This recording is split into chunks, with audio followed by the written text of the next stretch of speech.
Hey everyone, welcome back to Corporate Decoder. Today we're diving into a filing from Fortinet, a company that helps keep our digital lives safe. And let me tell you, with all the cyber threats out there, understanding Fortinet's moves is like having a secret weapon against online chaos. We will decode what's happening at the top level. What is the company's strategy and is it working? Before we start, if you appreciate getting straight insights from corporate documents, make sure you're subscribed. We also have a Discord community linked in the description below where you can discuss these filings with others. So what's this filing all about? In short, it's an update about a change in Fortinet's leadership. Think of it as the company announcing a new captain at the helm of their financial ship. There was already a disclosure that the previous chief financial officer or CFO was going to retire, so now they are replacing them. Back in February, Fortinet announced that their CFO, Keith Jensen, was planning to retire around the middle of May. He's been in the role for a while, and at 66, he's ready to pass the torch. Now, the official word is out. Christiane Olgart has been appointed as the new CFO. This became official around the middle of May. Interestingly, Miss Olgart is also going to continue to be the company's principal accounting officer. She's essentially pulling double duty for now. What does this mean for Miss Olgart financially? Well, her base salary will be $480,000 a year. On top of that, she has the potential to earn a bonus of 80% of her salary. This new salary and bonus replace what she was previously getting as chief accounting officer.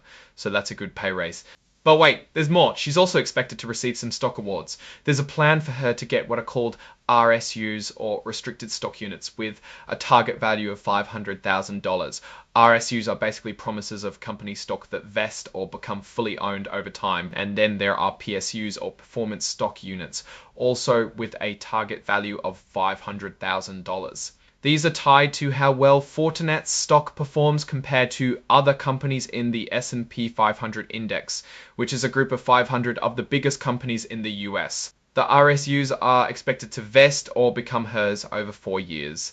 A quarter of them would vest around May of the following year, and then the rest would vest in smaller portions every 3 months after that. Of course, she has to keep working at Fortinet for this to happen. The PSUs, or performance stock units, also vest over 4 years, but it depends on how well Fortinet's stock does compared to other companies in the S&P 500.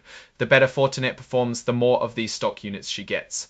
These PSUs are structured with different performance periods in mind. There are 4 periods: 1 year, 2 years, 3 years, and 4 years. The first 3 each count for 20% of the award, while the 4-year period counts for 40%, so long-term growth is worth more. There's also some standard legal stuff in here. Fortinet has an agreement to protect Ms. Olgart if she gets sued because of her job. This is called an indemnification agreement. She's also expected to get a severance agreement that protect her in case of a change of control. This is a contract that would give her certain benefits if Fortinet is acquired or undergoes a major change in ownership and her role is impacted. Finally, the filing confirms that there are no funny relationships or hidden deals between Ms. Olgart and anyone else at Fortinet.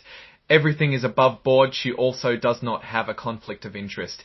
So what's the big picture here? Fortinet is making a change at the CFO level, and they're setting up the new CFO, Ms. Olgart, with a pretty standard compensation package. This includes a base salary, potential bonuses, and stock awards that vest over time.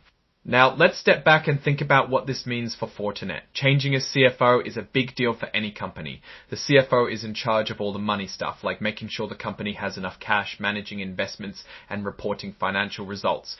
Fortinet is in the cybersecurity business, and that's a hot area right now. Businesses and governments are spending a lot of money to protect themselves from cyber attacks, so Fortinet has a big opportunity to grow. One thing to keep an eye on is how well Ms. Olgart does in her new role. Can she keep Fortinet's finances strong while the company tries to grow quickly? Can she help them make smart investments and acquisitions? Also, it's important to see how Fortinet's stock performs. The company is giving Ms. Olgart stock awards that are tied to the company's performance compared to other big companies. If Fortinet does well, she'll do well, and so will the company's shareholders. In conclusion, this filing is all about a change in leadership at Fortinet. The company is betting that Ms. Olgart can help them continue to grow and succeed in the competitive cybersecurity market. Alright, that's our breakdown of Fortinet's latest filing.